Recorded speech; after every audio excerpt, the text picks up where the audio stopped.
Assalamu alaikum and welcome back to my video series on searching algorithms in artificial intelligence. In the previous video, we built a game tree for a given state of Chomp game. We then applied the minimax algorithm step by step to evaluate each node. In this video, we will move one step ahead. We will apply alpha beta pruning to the same tree and observe how unnecessary branches get eliminated. Here is our tree with the values provided for the terminal nodes. In alpha beta pruning, we start with the root node and assign the value alpha equals to negative infinity and beta equals to plus infinity. We propagate these values down to the lower levels. We will evaluate the leftmost terminal node at min level and its value will be propagated to the max level. At max level, the value of alpha is updated.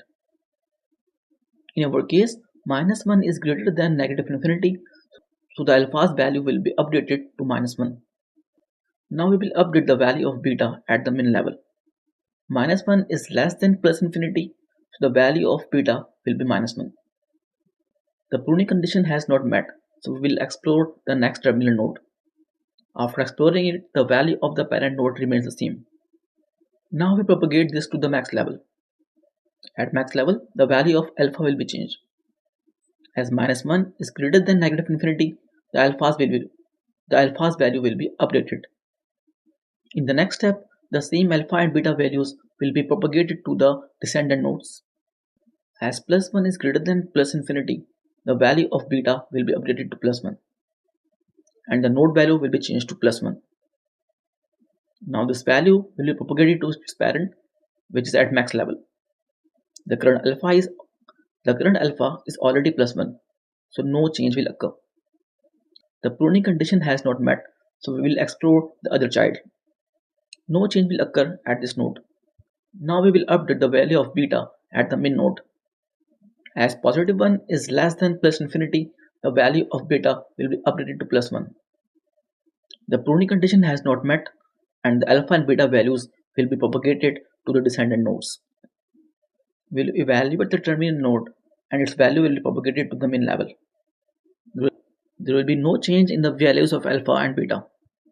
Now we will check if we can update the value of alpha at this stage. +1 is greater than -1, so the value of alpha will be updated to +1. Now alpha is +1 and beta is +1. This is the pruning condition. So this node will be pruned. Now we will see if we can update the value of beta at this stage. There will be no change. The final node value is +1. The pruning condition has not met, so we will explore the third child of this node. There will be no change at the value of this node after evaluating the third child. Now we will see if we can update the value of alpha at the max level. +1 is greater than -1, so the value of alpha will be updated. And the root value is now +1. Now we propagate the alpha and beta values down to the descendants. We will evaluate terminal node and its value will be updated to the max level. Now at min level, we will see if we can update the value of beta. -1 is less than positive infinity, so we will update the value of beta to -1. Now we can see that a pruning condition has met. Alpha is greater than or equal to beta, so we can prune this node. Now we will see if we can update the value of alpha at the root node. No change will occur. Since the pruning condition has not met, we will explore the last terminal node. After exploring the last node, there will be no change to the value of the root node. It will stay +1. So here we come at the end of our alpha beta process. So in this video, we applied alpha beta pruning to a game tree. We tracked the alpha and beta values at each step and compared the bounds correctly.